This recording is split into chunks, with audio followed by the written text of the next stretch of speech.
नमस्कार, मी नाना आहिरे. आवाज in news Marathi चॅनलमध्ये आपलं सर्वांचं स्वागत करतो. बघूया आजची ठळक बातमी. भाजपा युवा मोर्चाच्या युवा शक्ती जागर यात्रेचे येवल्यात जल्लोषात स्वागत. प्रदेशाध्यक्ष कृष्णराज महाडिक यांच्या उपस्थितीत युवकांचा उत्स्फूर्त सहभाग.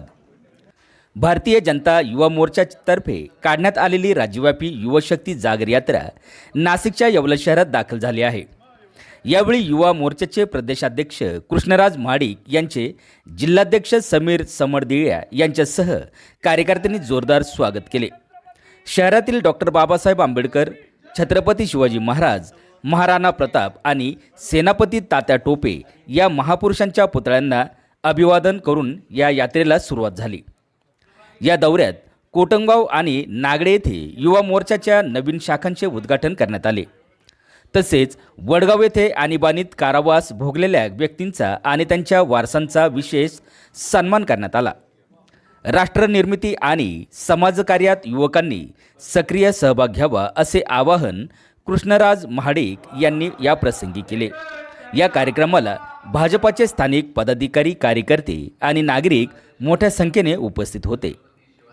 आवाज एन न्यूज मराठी, येवला, नाशिक. सन्माननीय मुख्यमंत्री देवेंद्रजी फडणवीस साहेब, त्याचबरोबर आमचे प्रदेशाचे अध्यक्ष रवींद्र चव्हाण साहेब यांच्या नेतृत्वामध्ये खरं तर मला आज महाराष्ट्रामध्ये काम करण्याची संधी मिळते आणि मी माझी जबाबदारी स्वीकारल्यापासून संपूर्ण महाराष्ट्र राज्याचा दौरा करायचा आणि त्या दौऱ्याला नाव आम्ही युवा शक्ती जागर यात्रा असं दिलेलं आहे. या दौऱ्याच्या निमित्ताने आम्ही युवा पिढीपर्यंत पोहोचण्याचा प्रयत्न करतोय. आमच्या पक्षाचे जे युवा मोर्चाचे पदाधिकारी आहेत त्यांच्याशी संवाद होणं, त्यांच्याशी संपर्क होणं हे मला अत्यंत महत्त्वाचं वाटतंय.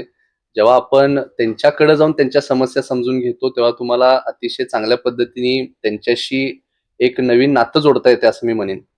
आणि त्याचमुळं आम्ही हे संपूर्ण महाराष्ट्राच्या दौऱ्याचं संकल्पना केली. कोकण पट्टा पश्चिम महाराष्ट्र संपून आज आम्ही आता उत्तर महाराष्ट्रामध्ये आहे आणि आमचा हा शेवटचा जिल्हा आहे. आम्ही पुणे उत्तर ग्रामीण पासून सुरुवात करून पुण्यश्लोक अहिल्यादेवी होळकर यांच्या अहिल्यानगरपासनं जळगाव, धुळे, काल मालेगाव मध्ये होतो आणि आजपासून आमचे पुढचे 3 दिवस हे नाशिकमध्ये असणार आहेत. इथं सुद्धा आमचे संघटनात्मक जे तिन्ही जिल्हे आहेत, ग्रामीणचे भाग असतील किंवा शहरी भाग असेल, इथं अनेक आमच्या संघटनाच्या बैठका होणार आहेत, त्यांच्याशी संवाद साधणार आहे, चर्चा होणार आहे आणि त्यातून चांगल्या पद्धतीने एकदम सकारात्मकपणे आमच्या सर्वच पदाधिकाऱ्यांची एक भूमिका ठरत आहे. मला त्याचा अतिशय आनंद आहे. रामशेजला आम्ही आमचा ट्रेक ऑर्गनाईज केलेला आहे कारण संपूर्ण उत्तर महाराष्ट्र दौरा आमचा आता मला वाटतं आज माझा 13वा दिवस आहे आणि एक दिवस आम्ही संपूर्ण दौऱ्यावरती आणि शेवटला मी नाशिकमध्ये ट्रेक मुद्दाम ऑर्गनाईज केलाय कारण नाशिक एक अत्यंत सुंदर शहर आहे.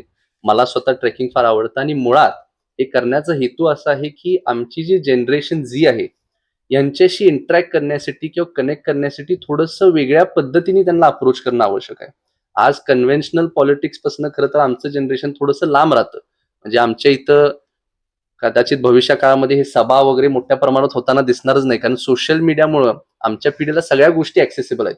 परंतु त्यांच्याबरोबर प्रत्यक्षात जर संवाद साधायचा असेल तर एखाद्या चांगल्या गोष्टी त्यांच्यासाठी ऑर्गनाईज, ऍडव्हेंचर स्पोर्ट्स, एंटरटेनमेंट हे आमच्या पिढीचे आवडते विषय आहेत.